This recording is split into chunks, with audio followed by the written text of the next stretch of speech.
September 18th, 1869. Iron Mountain Line, Missouri. A night freight drifting west at 20 miles an hour. Smokestack belching black against a low-harvest moon. Inside the express car, a guard named Tom Vickers leans on a double barrel and watches the safe through cigar smoke. He's done this 100 times. He thinks train robbers just block the track, wave a lantern, and hope no one calls their bluff. He has never met Jesse James' gang. Half a mile back along the right-of-way, 8 riders ghost the train in the dark, keeping just off the roadbed. The horses lunge and scramble on ballast, breath steaming. At the front of the string rides a compact man in a worn gray shell jacket, hat brim low, one hand on the reins, the other on the short, ugly shape of a cut-down shotgun in a saddle scabbard. His name is Caleb Switch McRae, ex-Confederate brakeman, failed farmer, and the only man in Missouri who thinks more about railroad plumbing than about bullets. The old way to stop a train is slow and suicidal. Block the tracks, hope the engineer brakes in time, and pray it doesn't derail. A train takes minutes to halt, and minutes mean death, Switch says. Every moment stopped is a mile the law gains. Switch learned the new way sweating on boxcar roofs in '66, before he drifted into Jesse's orbit. The Iron Mountain had been experimenting with Westinghouse's Miracle air brake. Iron pipe strung the length of the train, with rubber hose couplings between cars. Steam from the locomotive drove a compressor that filled the pipe. You bled the air off and brakes on every car set at once. Faster stops, fewer wrecks. One night, a hose coupling burst under his boots. The train, 50 cars long, seemed to seize under him. He hit his knees as iron shrieked, and sparks flew from every wheel, from 20 to 0 in what felt like the length of a breath. He memorized the sound the air made when it left the pipe, a rushing sigh that ran the length of the train like a whisper. He noted where the rubber hung down between engine tender and first car, close to the ballast, swinging just under the iron belly of the locomotive. Hard to see, harder to hit, unless you knew what you were aiming for.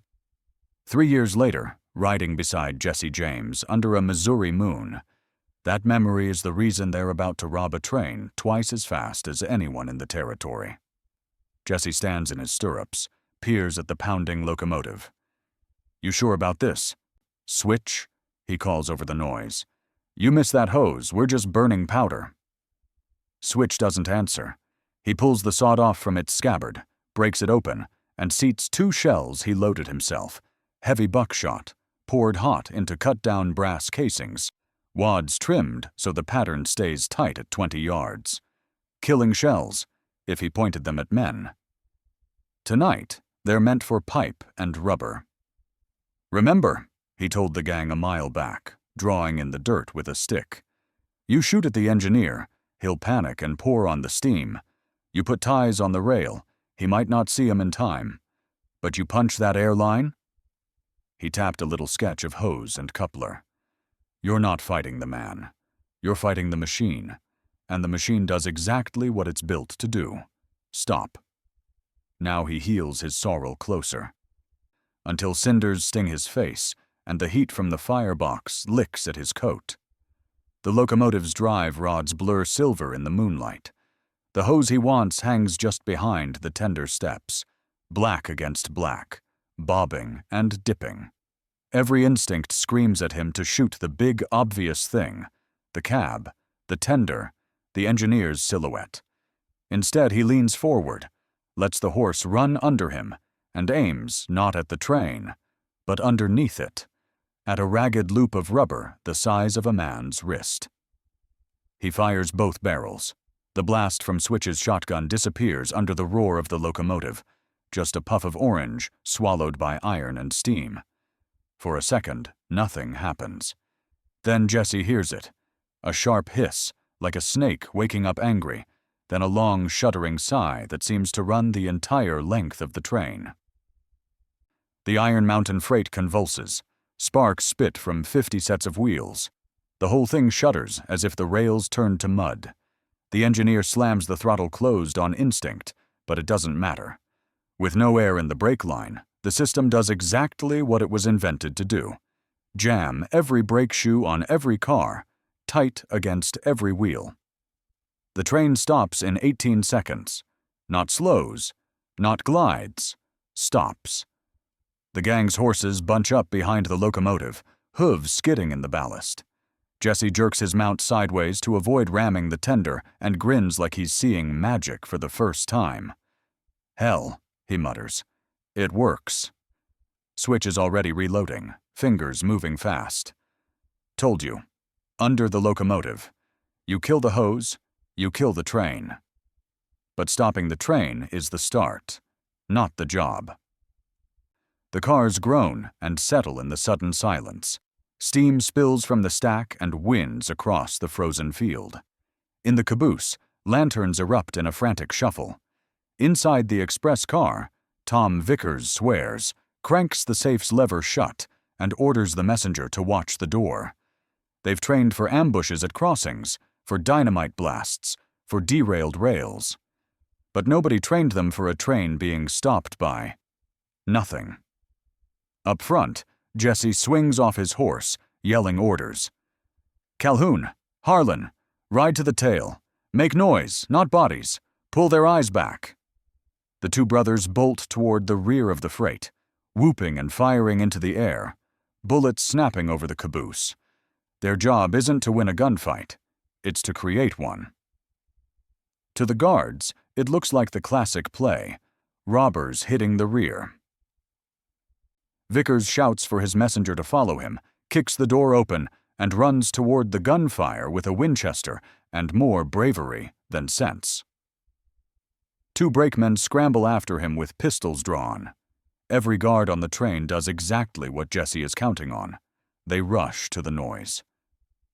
Meanwhile, Jesse, Switch, and two others move like snakes along the opposite side of the cars, keeping low.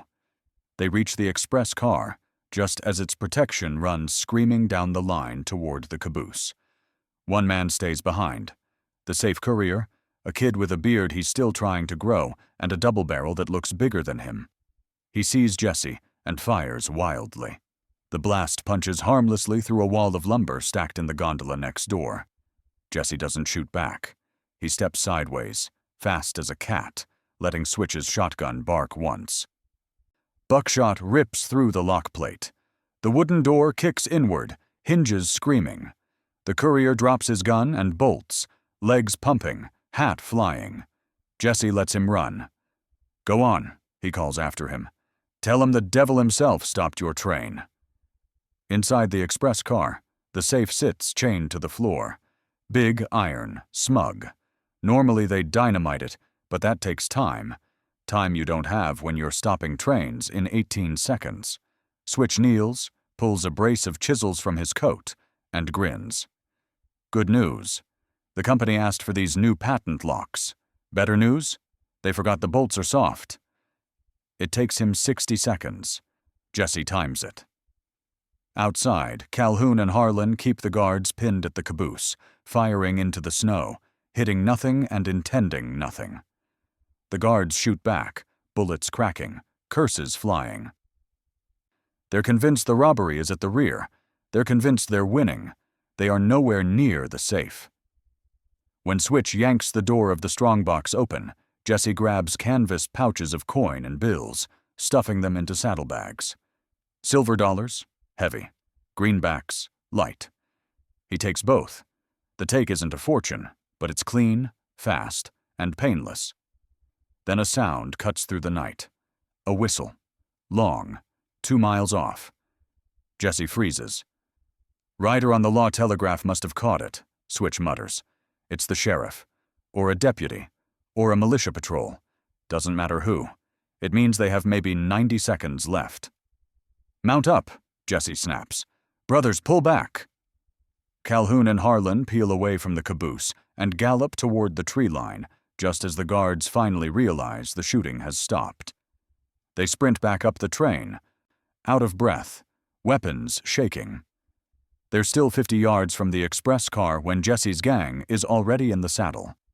Switch turns back once, looking at the severed hose under the tender, the rubber shredded, the coupler mangled. "All from one shot," he murmurs. Jesse laughs, spurs his horse, and the gang tears off into the dark. The guards reach the express car and stare. The safe open, money gone, robbers vanished. They never heard the real gunfire. They never saw the real fight. They never knew the train was lost the moment a shotgun pointed not at them, not at the engineer, but under the locomotive. By the spring of 1870, Missouri lawmen had memorized the old outlaw playbook: blocked tracks, blown bridges, dynamite on rails. But Jesse's gang wasn't using any of it. They were ghosts who touched a train only once. Always in the same impossible way. A single gunshot under the locomotive, and the whole machine folded to its knees. Every sheriff carried the same question in his pocket like a curse. How do they stop a moving train without killing anyone or wrecking anything? They didn't learn the answer until April 12, 1870, too late to matter. That morning, on the stretch between Gadd's Hill and Piedmont, the gang rode out with a new problem. Their numbers were growing too fast. Success bred followers. Followers bred trouble. Men like Deke Foley, who bragged more than he listened, and Saul Hennessy, whose temper ran hotter than his aim. Jesse kept them close only because he could aim them the way a blacksmith aims a hammer. Simple, heavy, good for smashing things. But today, smashing things would get them all killed. The target was a southbound mail train carrying federal payroll for the Army's Arkansas posts, $28,000 by Switch's estimate. The Iron Mountain had stacked the express car with extra guards and assigned a veteran engineer named Asher Hodge, a man famous for ignoring danger and blowing through obstructions. Jesse knew about him. Everyone did. Hodge once plowed through a buffalo herd at night rather than tap his brakes. "Man don't scare easy," Jesse muttered as they waited in the brush beside the grade. "So we won't try to scare him." Switch nodded. He checked the loads in his sawed-off. New pattern. Brass shells packed tight with cast-iron birdshot. Smaller pellets, tighter cluster. Better chance of hitting rubber coupler if the horse stumbled. "I aim for the hose, not the man. He can be brave as thunder." "It won't matter." They heard the whistle before they saw the smoke. Long and low, a wolf's howl along the southern hills.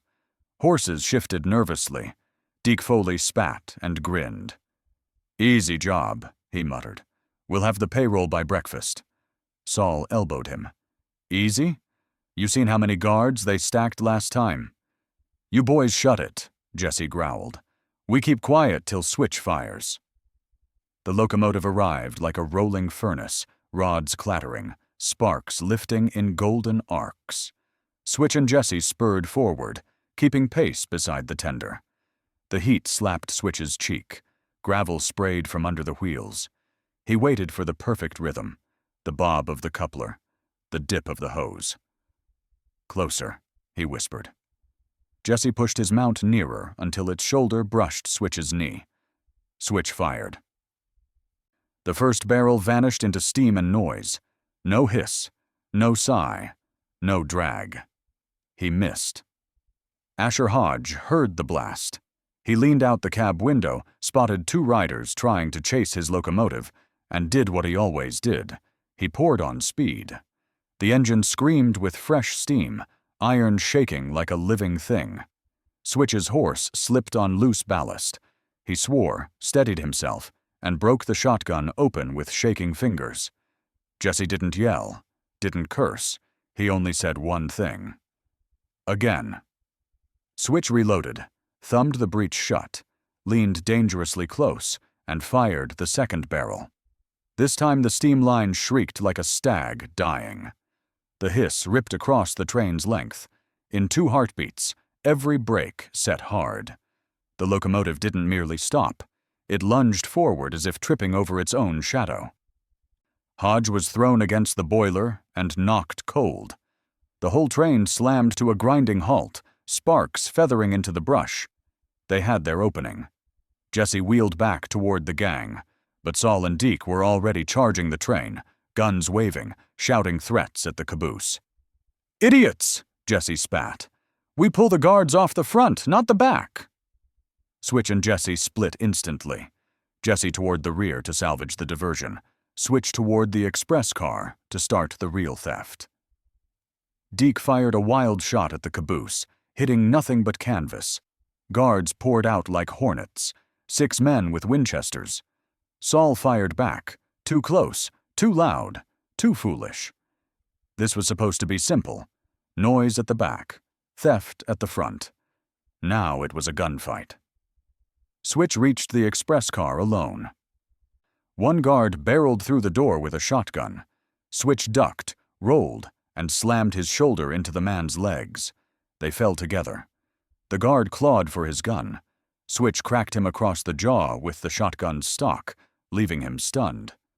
Inside the express car, the safe loomed behind chains and canvas. Switch grabbed his chisels, set to work, but Jesse's voice cut across the cars before he could drive the first wedge. "Switch! Law's comin'!" Not riders. A handcar, 4 deputies, pumping fast. Switch looked at the half-undone chain, then at Jesse. Jesse shook his head once. "Not today. We run." It burned Switch like acid, but he packed the chisels and ran for his horse. Jesse fired a shot into the air, a signal. The gang broke off the fight instantly, peeling away into the trees, leaving confused guards yelling after them. When the deputies reached the stalled train, they found an unconscious engineer, a battered express guard, 2 empty shotgun shells under the locomotive, and nothing else. No bodies, no loot, just a shred of rubber hose shredded by buckshot. A signature, the first failed robbery of Jesse's gang, and the one that proved something dangerous. The method worked, but the men didn't, not all of them, and the cracks in the gang were starting to show. By June 1870, every lawman from Kansas City to Little Rock knew Jesse's gang was bleeding from the inside. The failed payroll job didn't break them, but it bent them hard. 2 men nearly got killed. 1 man nearly got the whole gang hanged. And every outlaw who'd sworn loyalty to Jesse now whispered the same thing when he wasn't in earshot. "It ain't the marshals that'll get us. It's each other." But trouble has a way of making opportunity, and opportunity came riding on a rumor, a special bullion shipment being run quiet and fast from the Comstock interests, heading east from St. Louis to meet a riverboat team in Memphis. No schedule posted, no guards listed, no receipts filed. Just a whisper carried by railroad men that something heavy and yellow was moving down the Iron Mountain line under a velvet blanket. Jesse wanted the score. Switch wanted the challenge. Deke wanted revenge for being told to keep quiet. Saul wanted to shoot someone. Fault lines twisted under their saddles as they rode out. The plan looked simple. Maybe too simple. No noise at the rear this time. No flicker of gunfire to pull guards. Switch had a better idea. Hit the train so hard, so fast, so shockingly at the front that the guards couldn't figure out where the attack was coming from. "People look where they expect danger," he said, drawing in the dirt again. "We hit 'em in the spot they ain't never trained for, the part of the train nobody thinks can be touched." "What, the cow catcher?" Deke sneered. "No," Switch replied. "Under the boiler." The gang waited in total silence on a stretch of curve just north of Wayne Station, at a place where the train slowed for gradient, and visibility was terrible for anyone in the cab. Perfect ground. Switch rested his horse on the inside of the curve, shotgun balanced across the saddle horn. Jesse rode beside him, scanning the tree line. Saul and Deke bickered under their breath until Jesse snapped, "Either you two shut up or I ride alone." That killed the noise. The train appeared as a low rumbling first, then a rolling glow around the bend, headlamp cutting the dark in a single white spear. The locomotive's boiler glistened with heat, 10 cars behind it. No caboose lanterns swinging wildly, no rifle barrels poking from windows. "Looks too clean," Jesse muttered. "Good," Switch said. "Clean means calm. Calm means slow reactions, He dug in his spurs. The two men rode backward along the curve's inside edge, letting the locomotive overtake them. The ground shook. The horses danced. The heat from the boiler washed over them like a furnace door swinging open. Switch leaned so close his coat nearly touched steel. The brake hose dangled behind the tender, dipping low on every sway. He fired once. The blast rang off the firebox like a bell. The hose didn't cut, but the nearest coupler did. A single iron clasp blew apart, sparks whipping backward.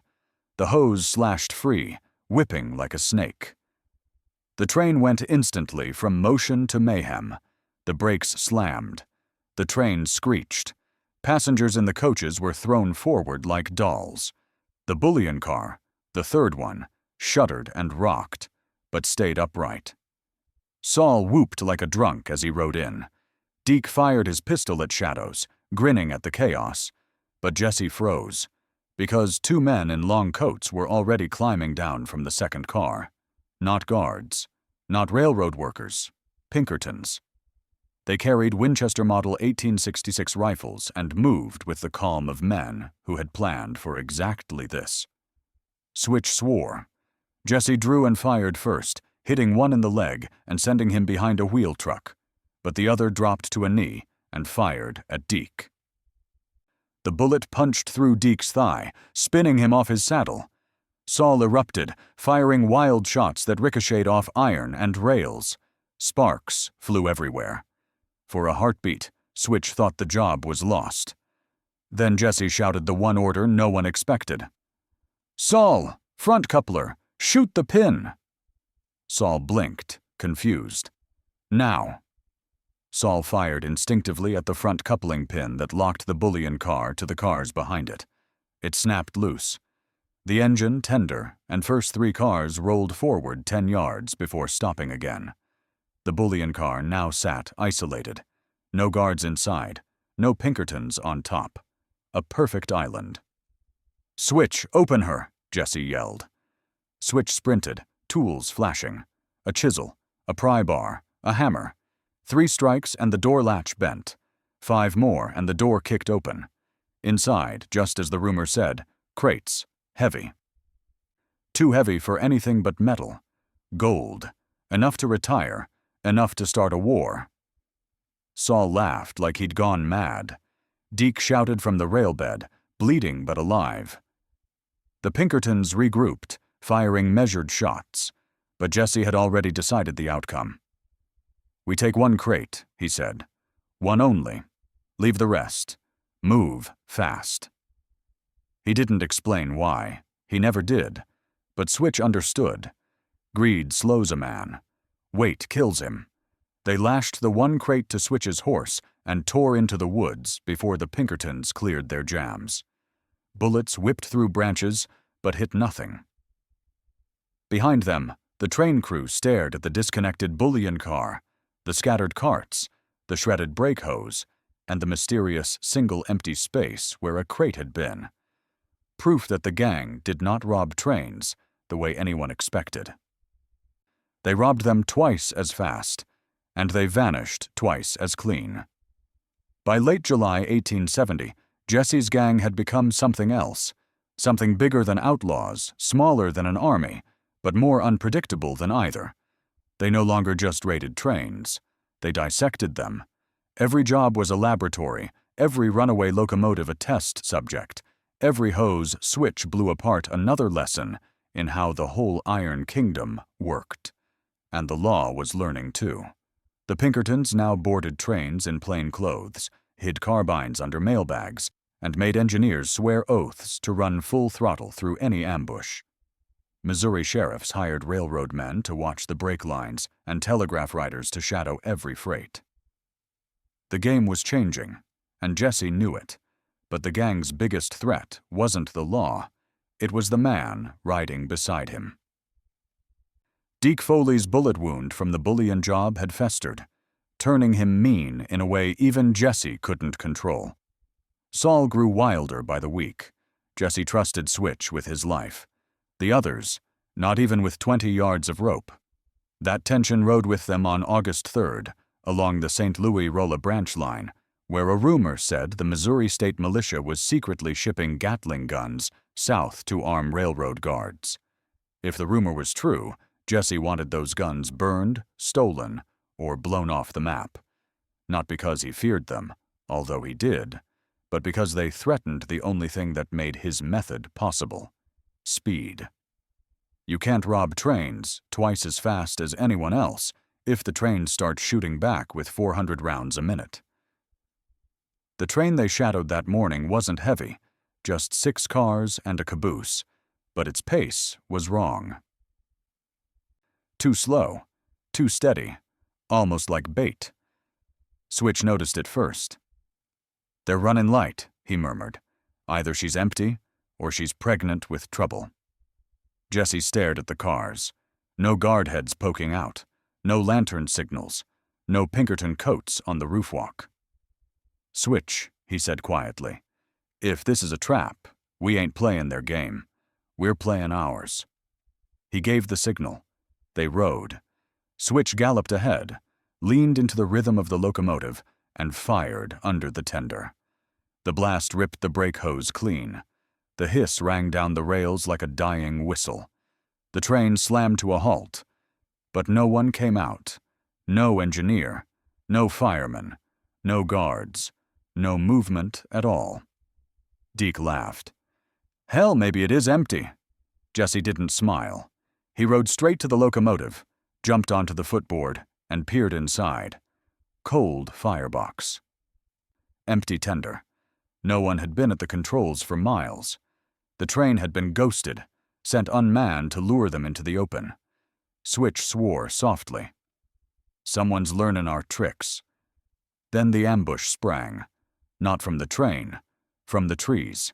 Missouri State Militia riders erupted from both sides of the right-of-way, Spencer carbines cracking like a string of firecrackers. Bullets whipped through leaves and bark. Saul's hat vanished off his head. Deke's horse reared and nearly unseated him. Jesse didn't panic. He gauged the angle, the numbers, the distance, and made a decision Switch didn't expect. He fired into the air. Twice. The sound echoed down the rails, a signal only Switch recognized. Jesse spun his horse toward his direction. "Switch, the hose on the caboose!" Switch's eyes widened. "Blow the back line?" "Cut the air again," Jesse shouted. "Make the train roll." Switch didn't argue. He sprinted to the rear, ducking carbine fire, and threw himself beneath the caboose. One blast shredded the rear brake coupling. Air drained out, fast. The militia didn't know the system. They didn't know that destroying the rear seal turned the idle train into a slow-moving battering ram when the last air bled off.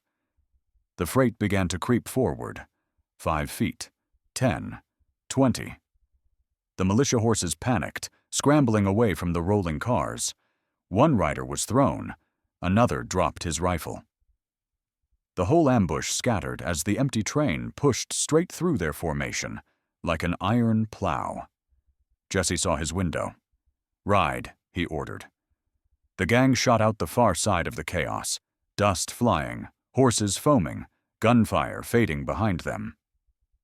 10 minutes later, hidden deep in the oak scrub, Switch looked back through the trees at the smoke drifting over the rails. "That was close," he said. Jesse wiped sweat from his eyes. "Closer than I like." Deke spat blood. "We should have stayed and fought. Could have killed half of them." Jesse stared at him.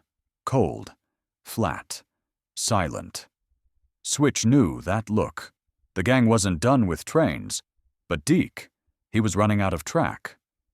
By September 1870, the gang was running on nerves and instinct. Every robbery got faster, every escape got narrower, and every man in Jesse's circle knew one thing with absolute clarity. The next mistake wouldn't get them arrested. It would get them buried. The job that proved it came on a cold morning along the Kansas Pacific Spur west of Topeka. An armored payroll run, carrying 3 safes, 30 guards, and a timetable that put it through Indian Territory by sundown. Railroad officials knew Jesse's pattern now. They reinforced every brake hose with copper collars, stationed sharpshooters in the baggage cars, ran horses along parallel roads. But Jesse wasn't done innovating. He was about to teach the railroad that a single weakness, one hose, could still bring their whole armored fortress to its knees. The gang shadowed the train from 2 miles out, riding low across broken scrub. Jesse watched the locomotive through field glasses stolen from a U.S. cavalry supply wagon. Steam output, speed, guard positions on the roof walk. He studied it like a gunsmith studies a misfiring revolver. Then he handed the glasses to Switch. "Under the boiler," Jesse said. "She's riding too hard. Means the engineer's scared. Scared men sweat the brake hard, and that hose is going to be soft from the heat." Switch nodded. That was all he needed.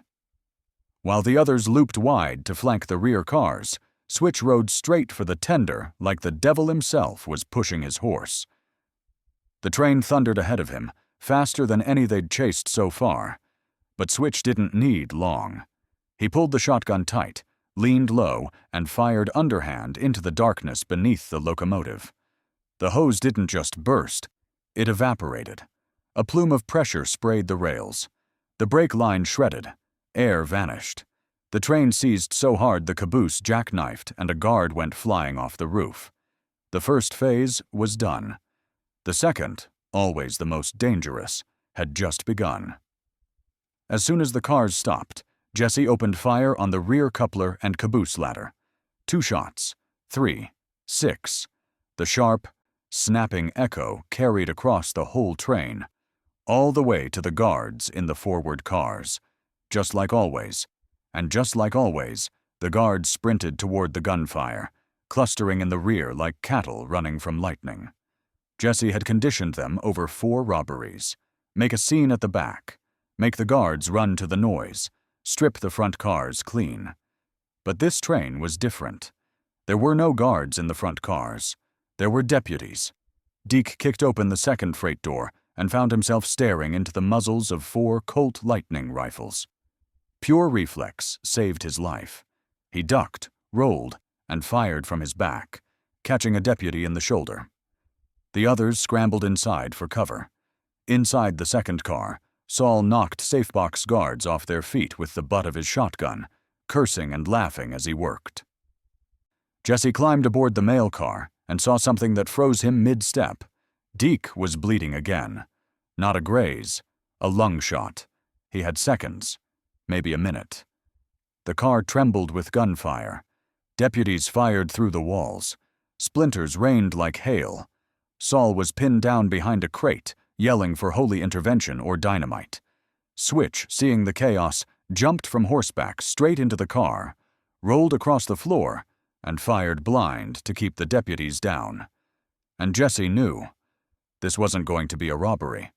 This was going to be a rescue. "Switch," he shouted. "Forget the damn safes. Cut the coupler." Switch didn't question him. He ran to the front of the car, braced a boot against the frame, and fired point blank at the iron knuckle joint. Sparks flew. The second blast sheared the pin. The first 2 cars detached. The rear 4 stayed locked in place. Saul stared. "We running with half a train?" "No," Jesse said. "We're sending half a train." He pointed at the open track ahead. "Let it roll." Switch kicked the brake lever loose. The front cars, unmanned, unguarded, began drifting downhill, rolling faster and faster, just as the deputies in the rear cars stormed forward. They were too late. The drifting cars picked up speed until they were nothing but noise and dust, sliding away with the last of the payroll money inside. Jesse grabbed Deke by the collar, hauled him onto the gang's horses, and they rode out across the prairie as the deputies scrambled to mount a pursuit. Shots echoed behind them, but none landed. By the time the law realized the payroll was gone, long gone, the sun was dipping behind the horizon. The gang regrouped 10 miles west. Deke was pale, silent, fading. Saul knelt beside him. "We should have left him," he muttered. "We should have run when he slowed us." Jesse didn't answer. He watched the dying man's breathing rattle, each inhale a knife. Switch looked at Jesse. "You want me to get the doc in Abilene?" Jesse shook his head. "No time, and no doctor can fix what he became." Deke opened one eye, just barely. "Jesse, did we get the money?" Jesse's voice was quiet. "We got enough." Deke smiled. Then he stopped breathing. Saul looked away, muttering curses. Switch rubbed the dirt from his hands. Jesse stood alone. He'd just robbed the fastest guarded train in Kansas. He'd invented a rolling getaway no one had ever tried. He'd fooled deputies, railroad agents, bounty hunters. But he'd also lost the man who'd once been his shadow. The gang buried Deke in a shallow grave under a cottonwood tree. No prayers, no hymns, no markers, just the fading echo of the brake hose explosion still ringing in their ears. Jesse tightened his saddle cinch. "We keep moving," he said.